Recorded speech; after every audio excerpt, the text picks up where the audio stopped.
வணக்கம் நண்பர்களே. சண்டே வந்தாச்சு. இன்றைக்கி நம்ம சாமான் பர்ச்சேஸ் பண்ணதுக்காக ஜோல்னா பை எடுத்துகிட்டு வெளியில் போனேன். அங்கே உள்ளவங்களாம் கேட்டாங்க, என்ன ஜோல்னா பை எடுத்துகிட்டு வந்திருக்க? ஜோல்னா பைங்கிறது துணிப்பை தான் ஜோல்னா பை. ஸோ கொஞ்சமாக காய்கறி, கொஞ்சமாக பால், பழம் இதெல்லாம் வாங்கிட்டு வந்தேன். ஸோ இன்றைக்கி எல்லாமே காய்கறிகள் எல்லாமே விலை அதிகமாகவே இருந்தது. தக்காளி ஒரு 1/4 கிலோ தான் வாங்கினேன். ஏன்னா அதிகமாக வாங்கினோன்னா கெட்டு போயிடுது, வெயில் நேரம் அழுகி போயிடுது. ஸோ அதனால் 1/4 கிலோ தான் வாங்கினேன். ஒரு 1/4 கிலோ வாங்கினா எப்படியும் ஒரு 3 நாளைக்கு உள்ள ஒரு 4 நாளைக்கு வரும். அப்புறம் உருளைக்கிழங்கு ஒரு 1/4 கிலோ, பல்லாரி மட்டும் ஒரு 1/2 கிலோ வாங்கிக்கிட்டேன்.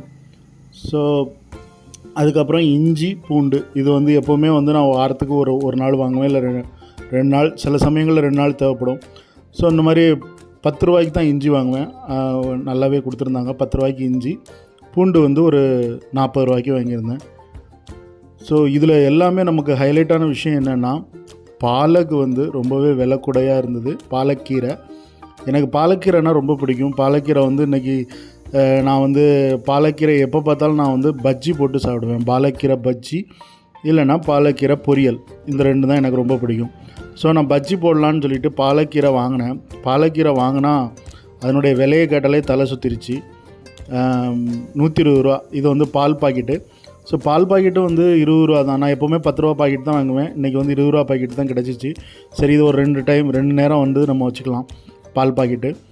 ஸோ அடுத்தால வாழைப்பழம் நான் எப்போவுமே வாங்குவேன். நல்ல பெரிய பழமாக கொடுத்துருக்காங்க. 20 ரூபாய்க்கு 4 பழம். இந்த ஒரே ஒரு வெரைட்டி மட்டும்தான் இங்கே கிடைக்கும். இந்த பழத்து பேர் எனக்கு தெரியாது. இந்த ஒரு வெரைட்டி மட்டும்தான் நம்ம டெல்லி ஃபுல்லாகவே கிடைக்குதும். ஸோ இந்த 4 பழம் டெய்லி பழம் கிடைக்கும். அதுக்கப்புறம் இதுதான் நான் சொன்ன இந்த பாலக்கீரை கிலோ 120 ரூபாய்க்கு கொடுத்ததுனால நான் வெறும் 100 கிராம் மட்டும் வாங்கினேன். 100 கிராம் மட்டும் எனக்கு போதும். ஸோ நான் இதையே 2 டைமாக கூட நான் வச்சுக்கிடுவேன் சில சமயங்களில். ஸோ 100 கிராம் பாலக்கு. இதை நம்ம பருப்பு போட்டு கூட கொஞ்சம் கூட்டு மாதிரி பண்ணலாம், இல்லைனா பொரியல் பண்ணலாம், நான் சொன்ன மாதிரி பஜ்ஜி கூட பண்ணலாம். ஸோ உங்களுக்கு எல்லாம் இந்த வீடியோ பிடிச்சிருந்துன்னா கமெண்ட் பண்ணுங்கள், லைக் பண்ணுங்கள், ஷேர் பண்ணுங்கள், மறக்காமல் சப்ஸ்கிரைப் பண்ணுங்கள்.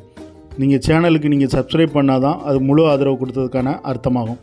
நன்றி மக்களே. நான் மீண்டும் உங்களை அடுத்த வீடியோவில் சந்திக்கிறேன். நன்றி, வணக்கம்.